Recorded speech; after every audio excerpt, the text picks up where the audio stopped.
Okay, it's time to talk about motherboards. Now, I get the impression that motherboards scare a lot of people in this field.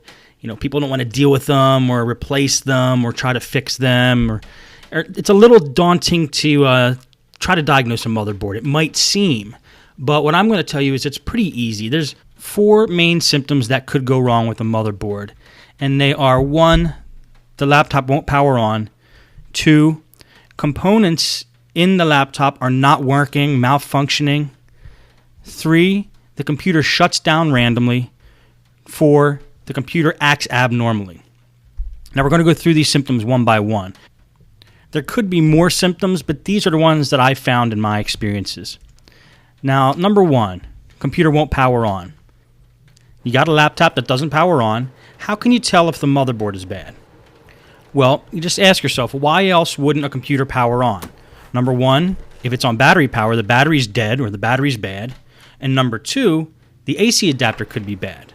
So let's rule out number 1. Pull the battery out. Keep the battery out of the computer for this test. And then take your AC adapter and check the voltage with a voltmeter. And I'm going to show you how to do that right here. You just use a regular voltmeter. And what you want to test for is voltage. I'm going to put the meter at 20 volts. And you take the tip, the power jack tip. You hold your black, your negative on the outside of the tip. And you put the red on the in the hole on the inside of the tip. Be very careful not to touch the red and the black and the tips together, otherwise it'll create a short circuit. Now you can't see it probably on that video. Oh, there you can. 19 volts.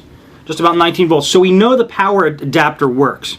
Now, just to make sure, you could take the power adapter and kind of bend it around a little bit and make sure that it's making a good connection. Let's see. I'm going to do that right now. Okay, I'm still getting 19 volts, and I'm moving the power adapter around a little bit, jiggling it around, making sure that there's no crimps in the wire. Okay. Even though I jiggle it around, it's still moving around at 19 volts. So we know the tip is good. A lot of times, you know, the tip will break, like right in this area here, and you won't get that 19 volts after you do that, after it's broken. So instead of just taking the whole computer apart and finding out it has a perfectly good power jack, test the power adapter first. Now, another reason a motherboard might not turn on is because it's not getting power through the power jack. The power jack might be damaged. So observe what you can from the outside and see if you can see if the power jack's loose or detached from the motherboard. And if it is, then you know you have to replace the power jack probably. But if it looks like it's secure, the only way we're going to be able to test the power jack is to get down to motherboard level and look at where the power jack is soldered onto the motherboard. And this I cover in many of the case study videos. Now, there's a few other things that might cause a motherboard not to turn on or a computer not to turn on. It could have a bad processor, but bad processors are fairly rare. I would say 1 out of every 75 computers I work on, it's the processor rather than the motherboard that's bad. And also there's like maybe the power button on the actual laptop is broken or something mechanical like that. But again, that's unlikely, but you could check those things too. Okay, number 2, components in the laptop won't work. For example, a CD drive or a wireless card don't show up in Windows, or they're not working properly. Well, that could possibly be a motherboard, but the way to test that is to replace that component. If your CD drive's not working, replace the CD drive. If it's still not working, maybe the CD drive controller on the motherboard is bad. I've had that happen on a couple Toshiba laptops I worked on. I bought a brand new CD drive, put them in, it's still not working, still wasn't recognized by the BIOS, and it was a bad motherboard. Now, HP also had a problem with their wireless cards, but it wasn't the wireless cards that were bad, it was the actual controller on the motherboard that controls the card that was bad. I think it was positioned next to a chip that got real hot, like the graphics chip or something like that on the motherboard. So if you have a laptop with components not working, and you replace the components and they're still not working, then you might have a bad motherboard. Now, how do you rule out if Windows isn't causing this problem or the operating system's not causing a problem? Well, test it with a different operating system. This is always a good test of a motherboard using like a Linux distribution like Knoppix, or using the Ultimate Boot CD for Windows. These are both bootable CDs, and it's essentially testing the hardware of the laptop because you're running it on a different operating system. Last thing to try if components aren't working and you suspect it's your motherboard, flash the BIOS of the motherboard. Maybe the BIOS got corrupted somehow, and since the BIOS is handles the basic functions of a computer, maybe it's not doing its job and causing some abnormal activity in the computer. Okay, number 3, computer shuts down randomly. Now this is a common symptom of a computer overheating. So let's make sure it's not an overheating problem. And how do we do that?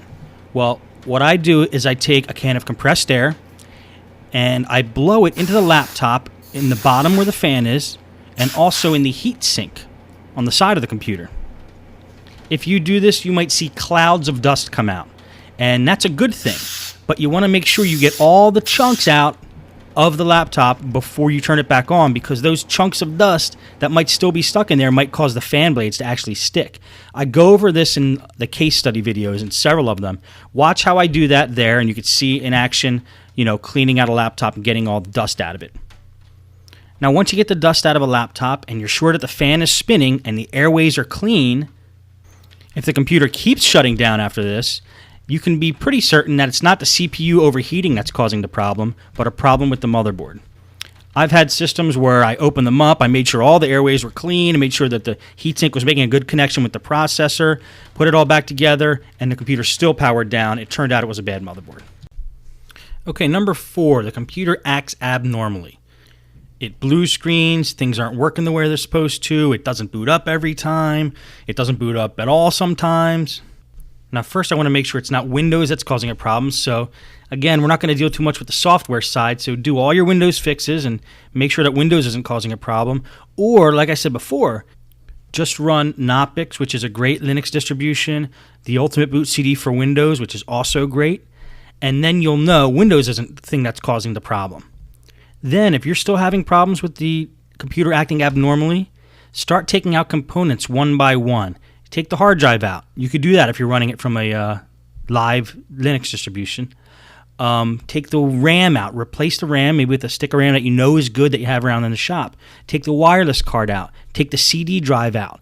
And start taking components out one by one and get the motherboard down to basics like CPU, one stick of RAM, motherboard, and power. And hook up the screen and just make sure that it goes on. But break it down to basics so you're sure that it's not a component that's causing the problem. So once you have it all broken down to basics and you're sure Windows isn't causing a problem, then it's probably a bad motherboard. Okay, so it's a bad motherboard. Now you need to buy a motherboard. Where do I buy my motherboards? You guessed it, on eBay. I love buying on eBay because you got a great selection. You can buy from multiple sellers and you usually get the best price. Now, the way to search on eBay for a motherboard is first try to get the model number off of the motherboard itself if you can. If you have access to the motherboard, you already took the computer apart, get the model off the motherboard and do a search for that motherboard. If you're not at that point and you still need to order the motherboard, you could type in the model number of the computer you got the motherboard out of and do a search that way. Like, let's say if it's a Compaq M2000, just type, in eBay, Compaq M2000 motherboard, and do a search like that. The problem with doing a search like that, though, is, for example, HPs have like a DV6000 model, but there's actually like 100 different submodels in the DV6000 series, and some of them have different motherboards than each other. Like, say there's a DV6310 US or DV6425. So that's when you have a computer like that, it's a little dangerous to search for a motherboard just by model number of the computer alone. I've gotten burned on that many times myself, and so it's best just to pull the motherboard out and look on the motherboard and get the model off the motherboard and do a search to buy one using the model number of the motherboard. Now that leads to the next question. How do you get the motherboard out?